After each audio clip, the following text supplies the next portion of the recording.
Hi everyone, welcome to church today. We're so glad that you decided to join us, and our prayer for you is that you would feel incredibly welcome, that you would connect with God just as you connect with us from wherever you are. I'm standing right here in our church car park. Many of you may not have been here for a number of months, but we want to invite you to join us here this afternoon. Sometime between 3 and 5:30, we're going to be doing communion in the car park, and we want to invite you to come for a time of worship, for a time of prayer, and to take communion with the people in your own car. And also, you'll get to connect with whoever else is here at that same time from within your car. So don't miss out. Sometime today between 3 and 5:30 p.m. Doesn't matter what the weather's like, rain or shine or wind, join us. It's going to be great. Another thing that you can join us for is Alpha. We are starting this coming Wednesday, the 16th of September. It's not too late to sign up or to invite someone. We really want to encourage you to join us or to invite someone to join us. It is such an incredible course. It has changed many lives from around the world, and perhaps it will change your life or the life of somebody that you care about. So won't you invite them and join us starting this coming Wednesday? But take a look at somebody in our country whose life has been changed through Alpha. Mull. I'm a medical doctor by training, happen to be a TV presenter as well, and a producer of television shows. I had grown up in a Christian home. I realized I'm living someone else's life or someone else's spiritual life. It's no longer authentic, it's no longer real, it's just living with my parents and kind of passed down to me. And I remember sitting in my room, it was on my 17th birthday, and read a verse. It's an arbitrary verse, it was a Deuteronomy. A verse that I set before you, life and death, blessings and cursings, now choose life. And I just prayed there and then. I said, Father, I choose life. I choose you. In fact, take my life. It's yours. Do with it what you want. The defining moment that changed my outlook in life was in fact, I was a houseman involved in an operation. We were doing an ectopic pregnancy. It's a pregnancy that happens in the tubes. So you need to terminate that pregnancy, otherwise it's going to rupture and the mother's life is threatened. And I'll never forget this. Mom was about 8 weeks pregnant. We go into her abdomen, and there's this beautiful little ectopic pregnancy, and we burst the amnion sac. And this 8-week-old little fetus, hands, fingers, literally just for a moment, crosses its arms, crosses its legs, and just kind of passes on. This is life. God's fingerprints are on this little child. And there and then I remember thinking to myself, I want to fight for life. In everything, and not just life, but life to the fullest. I think there are many people that are alive that just aren't really living. I think, like a lot of us, have a very deep desire to count for something, to matter, to make a difference. I just cannot face the idea that life is get born, get educated, get a job, retire, die. There must be more to life than that. Surely there is more to life than this. Why not try Alpha? We're going to move into a time of worship right now. We're going to start with giving. What an incredible opportunity for us to be able to give to God, who has actually given us everything that we have. And so as you prepare to give your tithes, your offerings, or maybe you've given during the week, let's be grateful. Let's acknowledge that God has given us everything, and let's give back to Him right now as we worship.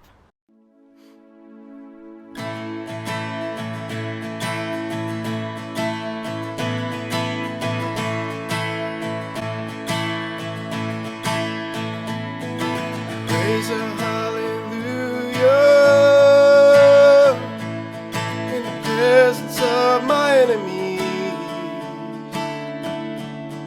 I raise a hallelujah louder than the unbelief. I raise a hallelujah. My weapon is a melody. Raise a hallelujah. God comes to fight for me, and I'm gonna sing in the middle of the storm, louder and louder. You're gonna hear my praises roll.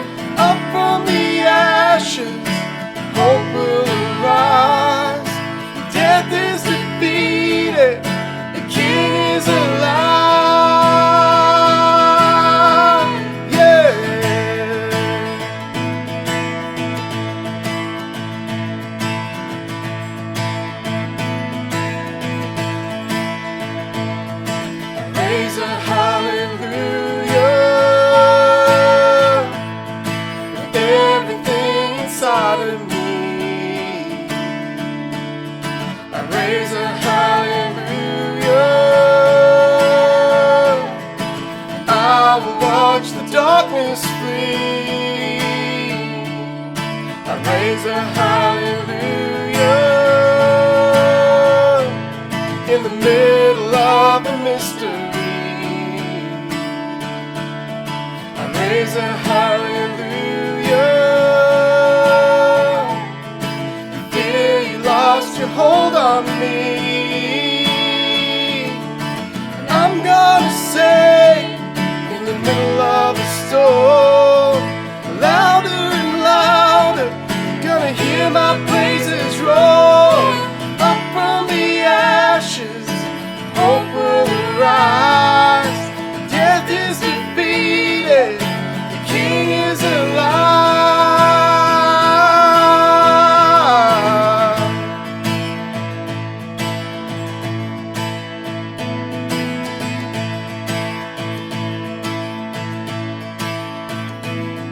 Sing a little louder. Sing a little louder. Sing a little louder. Sing a little louder. Sing a little louder. Sing a little louder. Sing a little louder. Sing a little louder. I'm gonna say in the middle of the storm, louder and louder, you're gonna hear my praises roar. Up from the ashes, hope will rise. Death is defeated, the King is alive. I'm gonna say in the middle of the storm, louder and louder, gonna hear my praises roar. Up from the ashes, hope will arise. Death is defeated, the King is alive.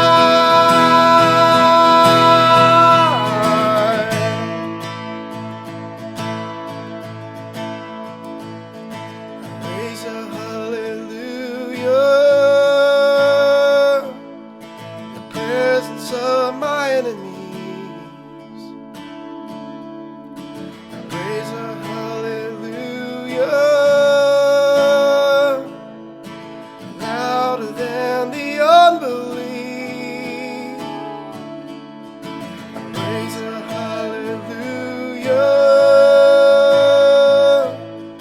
My weapon is a melody. I raise a hallelujah. Heaven comes to fight for me.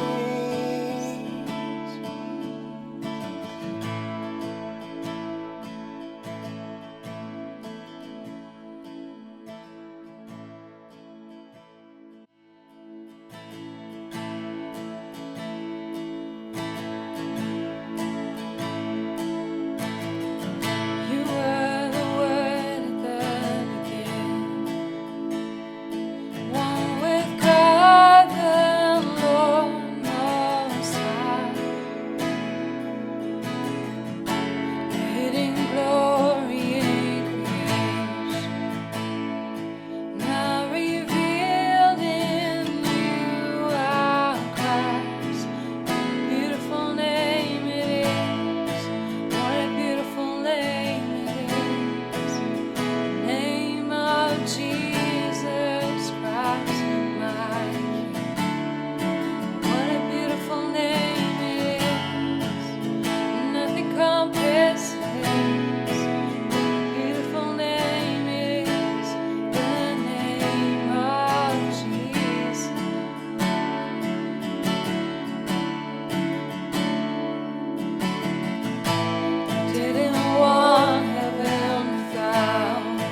of sin and grace.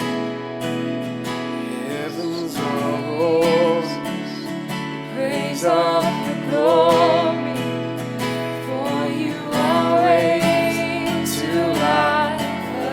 Death could not hold you. The veil tore before you. Silence the boast of sin and grave. Heavens are roaring, the praise of your story, for you are raised to life. Jesus, you have no rival, you have no equal, now and forever, God, you reign. Yours is the kingdom, yours is the glory, yours is the name above all names. What a powerful name it is, what a powerful name it is, the name of Jesus Christ, my King.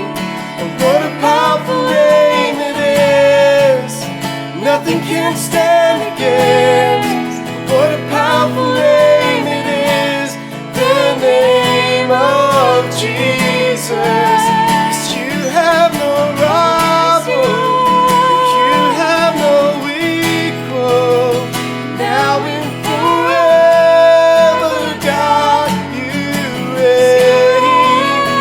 Yours is the kingdom, yours is the glory, yours is the name above all names. What a powerful name it is, what a powerful name it is, the name of Jesus Christ, my King. What a powerful name it is, nothing can stand against. What a powerful name it is, the name of Jesus. What a powerful name it is, the name of Jesus.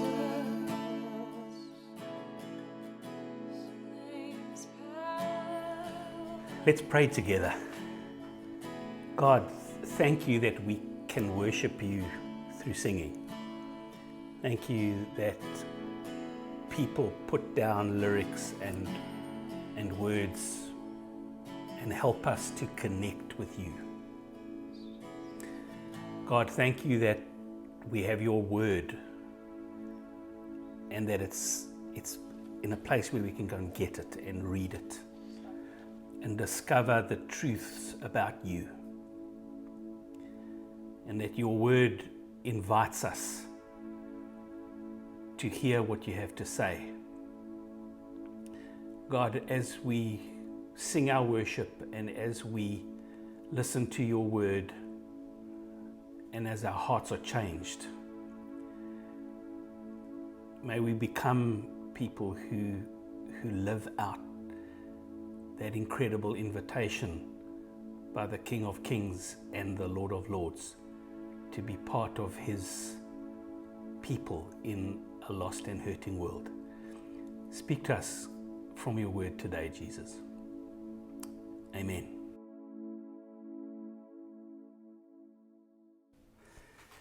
So when I was a varsity student, there was one invitation I used to love getting.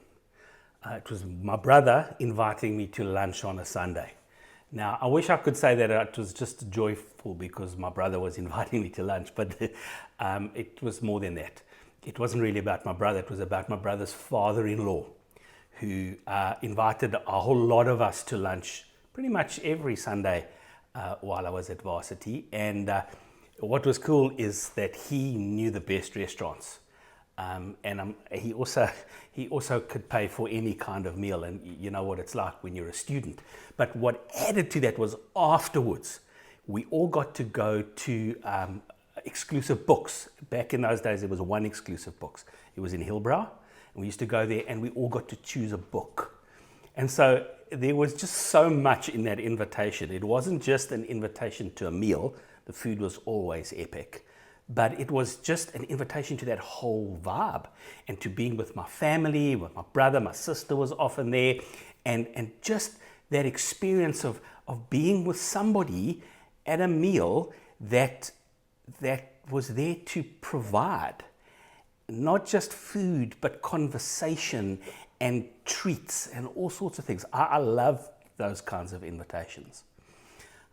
I want you to think about some of the invitations you've gotten over the years that you've just like, ooh, I wish I could get that invitation again. I've got to confess, anybody with an aeroplane, if they begin, would you like to? I'm always yes. But then you get those other invitations that are stressful.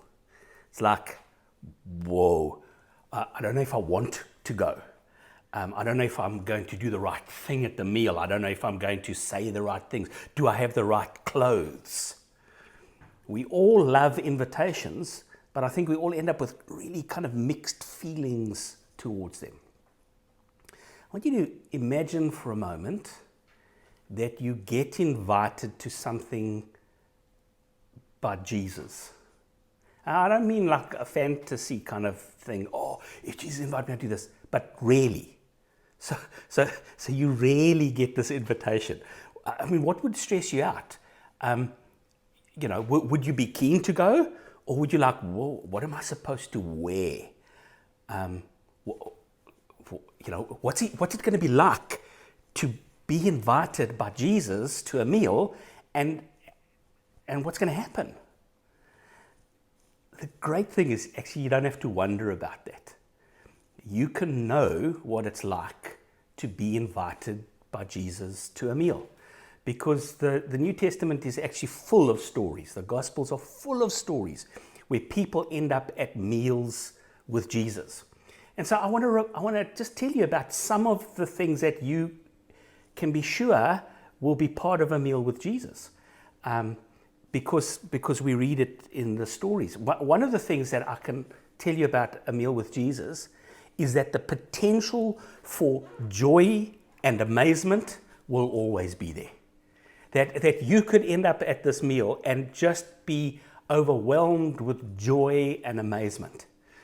I think of that one particular story. It's one of the very first stories about Jesus and at a meal. This one happens to be a wedding feast. So it would have been a meal that was there for days and days. And of course, he didn't give the invite, but he was invited, his family was invited, and he was there. And we find that story in John chapter 2. It's that famous story where Jesus turns water into wine. Imagine what it would have been like if there was social media in those days. People just posting, wow, we were at this wedding. And this guy was there, and it looked like it was going to end up being embarrassing, and it ended up being amazing. It changed our lives. Imagine what that bridegroom and that bride felt like. Imagine what Jesus' disciples felt like. Folks, an invitation to a meal with Jesus really does have the potential for complete joy and amazement. I think often we're afraid to go where Jesus is because maybe we're afraid it's going to be dull and boring. Or maybe we think it's going to be scary. And sometimes it is. But the first miracle that Jesus does isn't just a miracle about his body, but it's a miracle about who he is, and that he wants people to be provided with joy and rejoicing and pleasure and a good time together. There's another thing we can definitely see in the New Testament when it comes to invites from Jesus, and that is that they can potentially be really awkward. Jesus spoke truth to people, and Perhaps you're familiar with that story. It's found in Luke chapter 7, where Jesus is invited to a meal by a guy called Simon, who's a Pharisee, and he invites Jesus to a meal. And then a woman turns up at this meal, and the Bible just says she's a sinful woman. We don't know what the particular issue was there. But she arrives there, and she stands behind Jesus, and she cries. And she wipes his feet, and she kisses his feet, and she breaks perfume over him and anoints him. And this Pharisee is like all proud. And he's like, if this oak was the Messiah, he would definitely know what kind of person is that's touching him. And Jesus turns it around.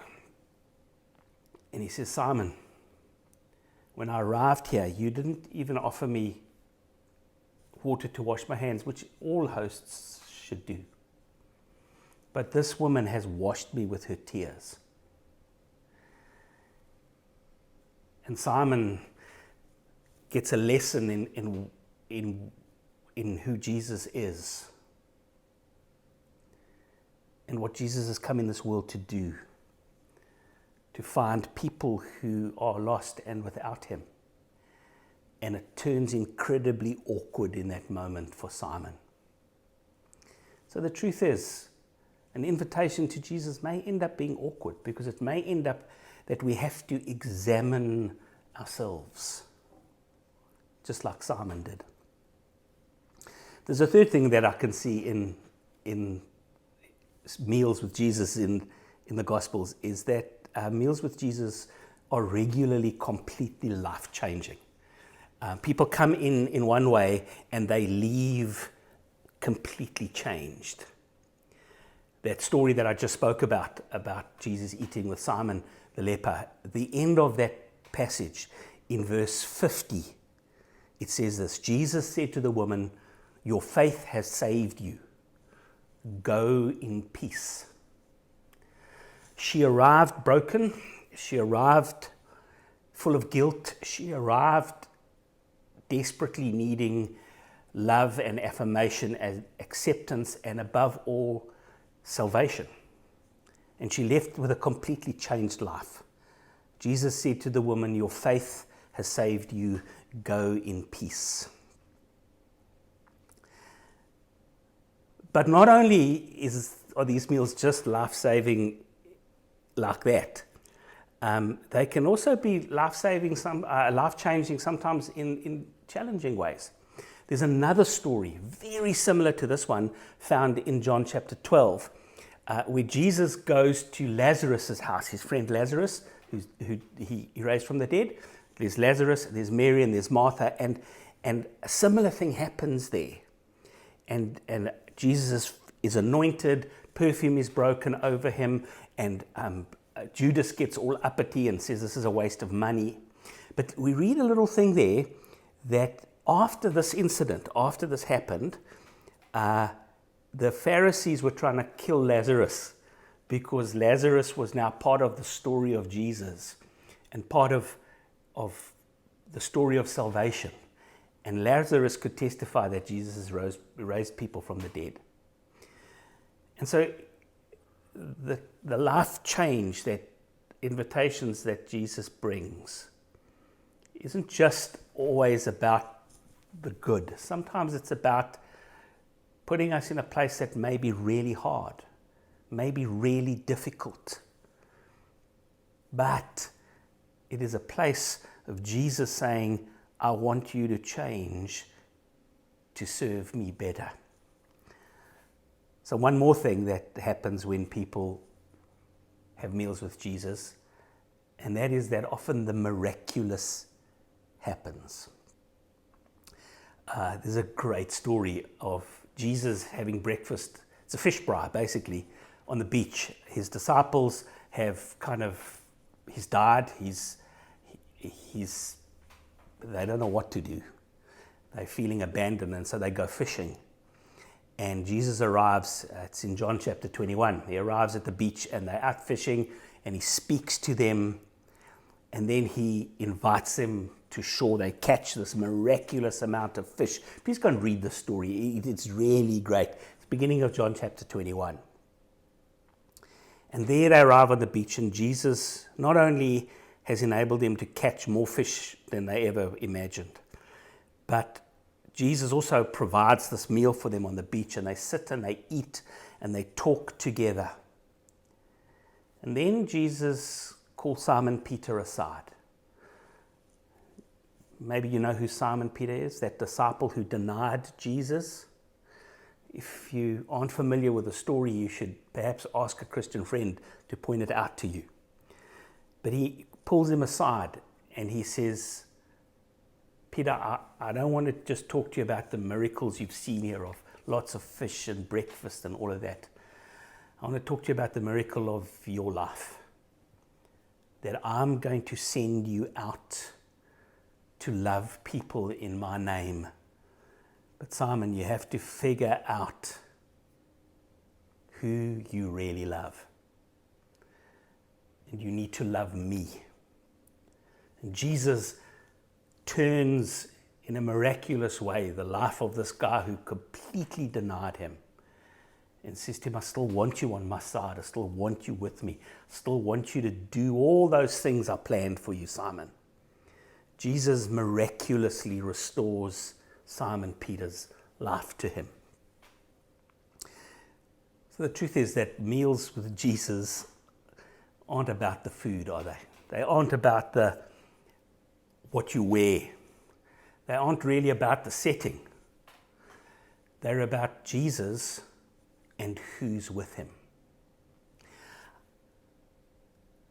I wonder if you doubt whether you crack the nod to a meal with Jesus.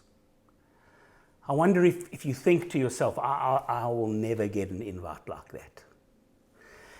I want you to know that you, not only will you have already. If you go back through those stories, some of the people that have been and are invited to a meal with Jesus are some pretty shady characters. In Luke chapter 22, Jesus is getting ready to have the Last Supper with his disciples.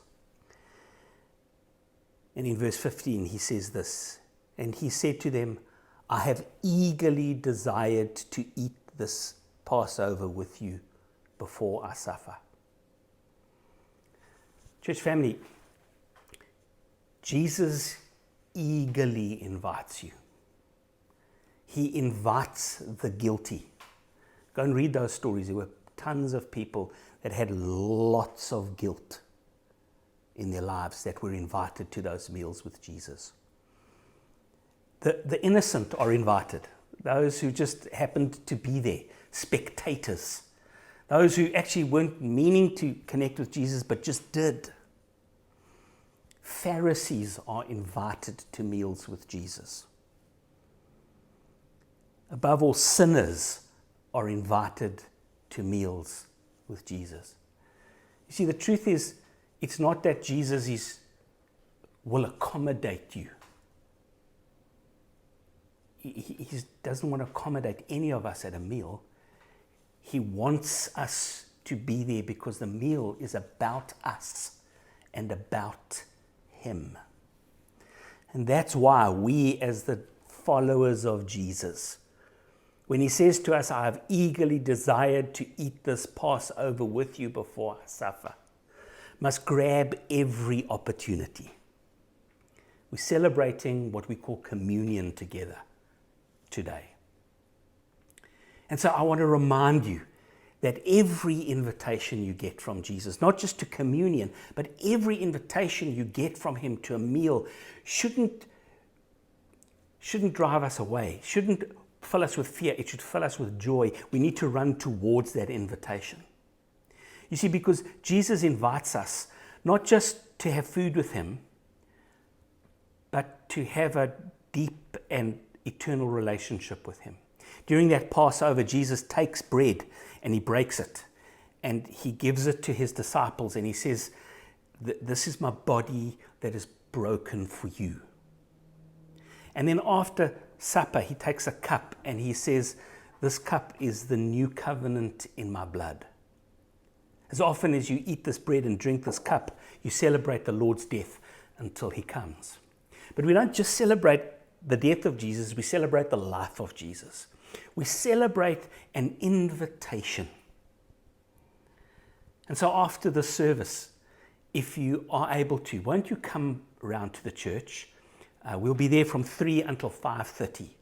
And during that time, you can come, you can worship God with us, you can share a communion meal with us, you can share prayer with us, and then you can go home. If you're not able to make it, please don't think that you've missed out. You see, this isn't just a formal meal that we have and can only have in church. I want to encourage you that if you watch this service anytime, that afterwards you get your family around you and you share a drink and a plain piece of something to eat, and remind each other that every single one of us are invited to eat with Jesus. That we can be filled with joy, that we can be filled with wonder, that our lives can be changed because Jesus invites every one of us to be part of this meal. Church family, our job isn't just to accept this invitation and eat and drink together, and we must, today and often. But our job is also to invite others to this meal. Next week, we start Alpha online in our church. And wouldn't it be great to be able to say to somebody, I want to invite you not just to one meal with Jesus, but to meals over the next 10 weeks with Jesus, where you can discover not just a few facts, but you can eat with the King of Kings and the Lord of Lords, and it can change your life forever. You are invited, no matter who you are. Jesus longs to eat this meal with you. And so I want to invite you, as one of God's children, to eat and drink as often as you can in remembrance of Jesus. And remember that he died and rose again so that we can live with him in eternity. God bless you. Have an amazing meal with Jesus.